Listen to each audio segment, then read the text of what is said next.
Hey you all, most hi to fellow dressmakers. You're welcome to another interesting tutorial. I'm Confidence. In this video, we'll be making this beautiful red dress with square neckline, ruche effects, and a stylish sleeve. So if you're interested in learning how to go about the pattern drafting, the cutting and sewing of this dress, then kindly watch this video to the end and let's get straight to it. Starting with the front pattern, I have the shoulder line, the waist line, the hip line, and then you're going to get this to your desired length. Now on the shoulder line, I'm going to mark my shoulder measurement divided by 2. Then I'll be going down to the chest line. And on the chest line, I'm going to mark the shoulder measurement divided by 2, just so I can have a straight line. Then I'm going to use my ruler to mark this point out. Now I'm going to mark 3 inches here as the neck width. Then I'm going to come down here to 1.5 for the shoulder slope. I will now slant from the 1.5 to the 3 inches neck width this way. The next thing I'll be doing now is to get the midpoint of this line, and once I have it, I will mark it. Then I'll be going in then to 1/2 inch. Now I'm going to get my bust measurement divided by 4 here on the chest line, and then use my ruler to use these 3 points to make the armhole curve, just like this. Now I'll be coming in here to 2.5. You're going to come in here by just 1 inch if you're going for what is on the thumbnail, or even 1/2 inch. Okay, but me, I'm doing using 4.5 as my neck width. Then I will be going down to 5 inches as the neck depth. I don't want this too wide and I don't want it too deep. Okay, so I'm making this to my preference, but yeah, go ahead and make it as wide as you want and as slow as you want it. Once I have the square neckline like this, I'm going to add 1 inch to my bust measurement. I already have my bust measurements. I'll just add 1 inch, and that is just to create allowance for the ruche effect. Plus the neckline that you are supposed to tighten, don't do that so that you have much allowance for the ruche to take place. Do you understand? Then on the waistline, I'm going to take my waist measurement divided by 4. On the hip line, the hip measurement divided by 4. Then I'm going to connect the measurement this way. From the bust to the waist, from the waist to the hip, then whatever it is I have on the hip line, I'm going to take it down to the gown length this way. Now I'm going to come down here from the waistline on this side to 2.5. You can also do 2 inches, or depending on where you want it to sit on your waist. Then here you're going to mark your bust span plus 1 inch or 2 inches depending on how wide you want it. But here I'll just be using my bust span. That's your nipple to nipple divided by 2. You're going to use it at this point. Then I'm going to connect from that 2.5 to the bust span I have on the gown length, just like this. You can freehand this, you can also use your curve, and I'll be showing you how to do both. First, I'm going to dot the lines, and once I have what I want, I'm going to make it obvious like this, then use my curve to show you how you can use your curve to get this. Okay, make sure you have the perfect curve here. It shouldn't be too deep, it shouldn't be going deep to the center front. Now for the back pattern, here will be the center back, and then from this line I'm going to take the shoulder measurement divided by 2. Then I'll be going down to the chest line, and then on the chest line I'm going to mark the shoulder measurement divided by 2 again, and use my ruler to mark these lines out this way. Next, I'll be coming in here to 3 inches for the neck width yet. Then I'll be coming down here to 1 inch for the shoulder slope. I'll start from the shoulder to the neck width just like this, then go in here to 2.5. That's what I did with the front here. From the neck tip, I'll be going into 2.5, which I said you should make your neckline as wide as you want it. You should be doing 1 inch or 1/2 inch from your shoulder tip if you're going for what is on the thumbnail. Then for the neck depth, I use 2 inches, and I'm doing round neckline for this bag. Next, I'm going to come in here on the waistline from the center back to 0.75 to contour the center back. Then I'm going to take it up all the way to the neckline like this. Then take it from the waist all the way to the hip line this way. Now I'm going to start from this line now and take the bust measurement divided by 4 on the chest line. Okay. And then for this back pattern, you're not going to add that 1 inch we added to the front bust measurement. Then you're going to get the midpoint of the shoulder line like this, and then follow yeah, that will serve as a guideline for you to curve the armhole. From the center back contour line, take the waist measurement divided by 4 on the waistline. Then on the hip line, the hip measurement divided by 4. And then I'm going to connect the measurement out this way. And just like we did for the front pattern, whatever measurements I have on the hip line, I'm going to take it all the way to the gown length, just as you can see me do it here. Now I'm going to come down here to 2.5, the same 2.5 we used for the front pattern here. You want to make sure you're using the same measurement you use on the front on this side here. Then from the center back, I'll be coming in to 3.5, which is my bust span. Then I'm going to curve from that 2.5 I have on the side seam all the way to the bust span I have on the gown length. Then use my curves to blend it in this way. The next thing we'll be doing now is to contour the center back for zipper budge. So on this waistline, I'll be going up 1 inch. Like I'll be doing 1 inch on both sides of the waistline, both up and down on 1 inch. And that's a total of 2 inches. Depending on how much your zip budges, it depends on how much you're doing here. Remember, there is no dart for this pattern. And since there is no bust dart, we have to shorten the back length this way, which will also help with the zipper budge. Now I'm going to slant one of these lines. You can do this either on this upper one or the down one. Is still the same thing. Then I'm going to apply my water glue in between this space I have here. Then I'm going to place this other one that I just slashed out on the second dart line, making sure you're matching your side seam line. Do you understand? You're going to match it up this way, then you're placing it exactly on the second line, or the gaping dart that we have on the center back. And once you're done, you're going to have something like this. The next thing I'll be doing now is to start from this point and take the waist measurement again. And I'm supposed to have 6.75, but I'm doing 6.5 here just to contour the waistline a bit. Plus, this is a back pattern. You have your tummy on your front and not at the back. Okay, so taking out half inch from your waist measurement won't even be noticeable. It will help make your dress come out so well. Again, I'm trying to make sure that I have my 2.5 on this point, and then I'm going to just blend this part in so that it looks like what it's supposed to look like. And once that is done, this is what this pattern is looking like. The next thing now is to follow the center back contour line and add my zipper allowance. And I'm doing 0.75 for this particular pattern. So I'm going to just follow it through from top to down, adding my 0.75. And once I'm done doing that, I'm going to use my ruler to connect them the same way I have the center back shape. Is the same way I'm going to follow that to add my zipper allowance. And you're taking this all the way to the down. And once you're done, you're going to extend the neckline to this new allowance.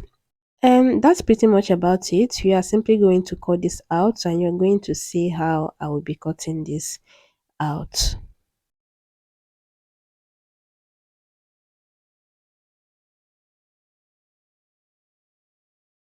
Now, when you're done, you're now going to determine where you want your pleat to stop. I'll be doing 4 inches. So from this side here on this particular curve, I'll be going into 4 inches. And this is important so that you know how much allowance you'll be using to for the pleat. I have 4 inches now. You're now going to determine if you want to times this by 3 or by 4, depending on how full you want your pleat there. But for what is on the thumbnail, I think timesing that by 2 would give you exactly that. So since I have 4 inches now, 4 times 2 would be giving me 8 inches. Yeah, I will know that for the front, I'm going to have an allowance of 8 inches for the pleats, and then for the back, the same 8 inches. And that's a total of 16 inches for one side. Do you understand? Then you go ahead and measure to where you want the ruche to stop. I would advise that you get this all the way to your under bust. So from the neckline, you measure to know that, yeah, this is where the ruche should be stopping, and this is how much casing I would be creating for the ruche. Now you're going to transfer all of this to the fabric. You're cutting this on fold, and then you're cutting the back pattern, 2 pieces of that, and then you're adding half inch all around your patterning. Except you want to add more to the side seam, you go ahead and do that. And after transferring the patterns to the fabric, this is what I have. Like I said, you're cutting 2 pieces of the back pattern. Then the length, if I'm doing that, following that length on the thumbnail, it will be too short for me. So I had to get this to my desired length, go ahead and get it also to your desired length. Then this is the front pattern, which I also made sure I have the same length I have on the back pattern. And then um I cut this on fold. You're cutting the front pattern on fold. Then this right here is the side pieces.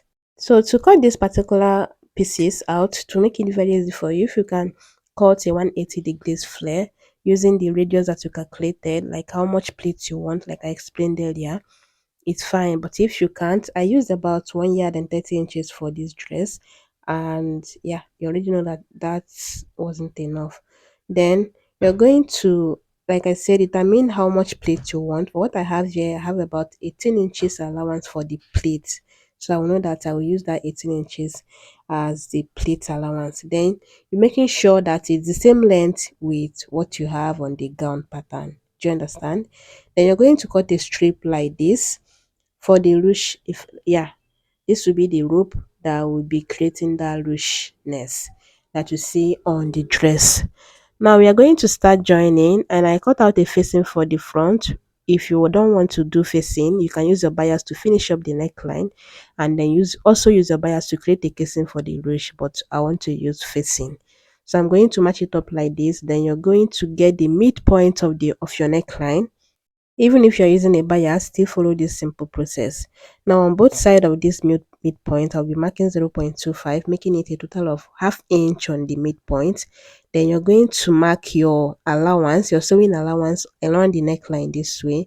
And then you're leaving a space 0.75 before that half inch you have on the center front on both sides. Just the same way you see me marked it out on the neckline. That's the same way you're going to sew it, so that yeah, the other 0.75 would be the space or the casing for the richness. Do you understand? So I'm going to sew it like that, and right after doing that, this is what I have. Once you sew it exactly as I explained, you're going to have something like this at the end of the day. And here now we have the two casing or holes that will be passing the rope to create that ruche effect. You should have the same thing at the end of the day. Just to prove to you that we have an opening there on both sides. Now what you are going to do next is I'm going to trim off this excess I have on the shoulder after arranging it like this, and then I'll do the same thing on this other side. And once I'm done doing that, I'm going to bring in the back pattern, which I already worked on. I already fixed the zipper. I'm yet to iron it, and that's why it's doing lunatics like this. Then I also piped the neckline with bias. Judge me if you want. Now I'm going to place it right side to the right side. Then I'm going to use the front, which has the facing, to turn the shoulder, just as you can see me do it here. You already know how to turn your shoulder, yeah? So once I have it like this, I'm going to pin it down just to secure it so that it won't shift as I hold it. And then I'll go ahead and join it and repeat the same thing on the other side. Then when I'm done with that, I'm going to arrange this side just like this. Then I'm going to join with my half inch. If you added more than half inch, go ahead and stitch it with your added allowance. Now let's talk about the sleeve. I have a certain point line, then you're going to get this all the way, just measure the whole of your hand. You're measuring all the way to your middle finger, and then you're adding about 1 or 2 inches just to make it longer than your whole hand. But I'll be using just my regular sleeve length because I don't want the sleeve that long, because I'm actually making this to be comfortable to wear under the sun. So yeah, that sleeve length will be too much for me. Now you're going to also make sure that what you have here, like what you use to fold out the sleeve, is the same thing you usually use to cut out your basic sleeve. Mine is 8 inches, and I'm marking that, just that from the center front. You see me marking 8 inches all the way to the sleeve length. Then I'm going to come down here to 3 inches. Then I'm going to curve like this to meet the 3 inches I have on this side, like this. Okay, just basically cut out your basic sleeve, nothing much. And after you're done, you're going to have something like this. Then I'm going to start from the sleeve cap like this and go down to my elbow length. And once I have it on that point, I'm going to take the circumference of my elbow and add extra 1 inch for ease. Then here I'm going to measure the circumference I have around my wrist and then add 1 inch. Or you can decide to take it from what you have on the elbow all the way to the sleeve length if that is what you want. Then you're going to connect it like this and cut it out. Make sure you're adding your stitching allowance while cutting. So if you are making your sleeve as long as you have it on the thumbnail, once you're done, you're going to come up like 7 inches from the hem of the sleeve, and then you're going to join it from here to that point. Then you're going to fold that point, except you want to turn it with lining, but you're going to have about 7 inches opening just to give it that effect you see on the thumbnail. Aside that, every other thing I shared there, you're simply going to follow the same process. So after fixing the sleeve to the armhole of my dress, this is what I have. And you're going to measure down to where you want your reach to stop, which I said you should be getting this to your under bust. Once you have it, you're going to mark it, except that I'm supposed to be doing this on the wrong side. So I'm going to turn my dress to the wrong side like this and then measure the same thing. I'll just use the length of this facing, and then I'm going to just mark it out like this. Now I'm going to follow the that space I have on the center front, that half inch. I'm going to just mark the first one on one side. Then I'm going to mark, just use your pencil to mark out that same opening you have on the neckline. Very simple. Just mark it out like this so that it's easy for you to just sew it. Then you're going to go over to your sewing machine and sew it like this. Once you're done, you now have opening on the upper part and also on the down part, which you will decide where you can pass your rope from.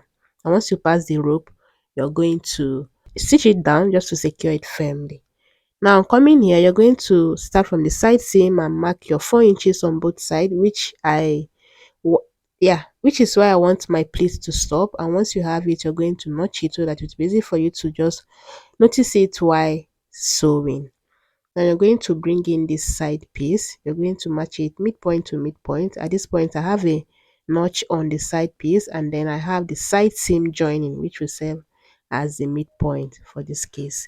Now go ahead and match it hem to hem.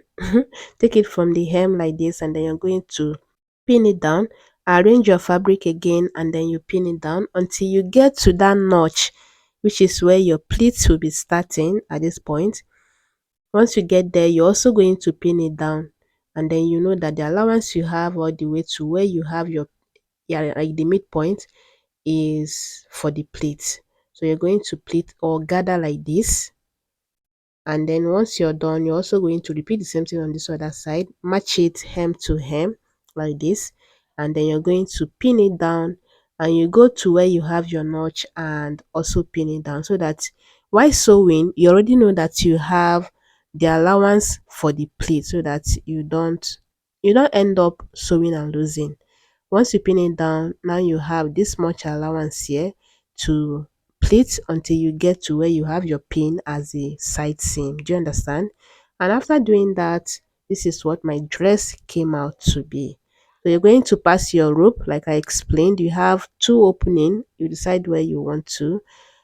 And then after that, you're going to secure the rope firmly, just like I did it here. And this is what mine is looking like. And then you give your dress the final ironing, and of course that's it. Making this dress is very simple, super easy, and super fast. And I hope you found this tutorial very helpful. If you did, let me know in the comments, and I'll be seeing you in my next one. Bye bye.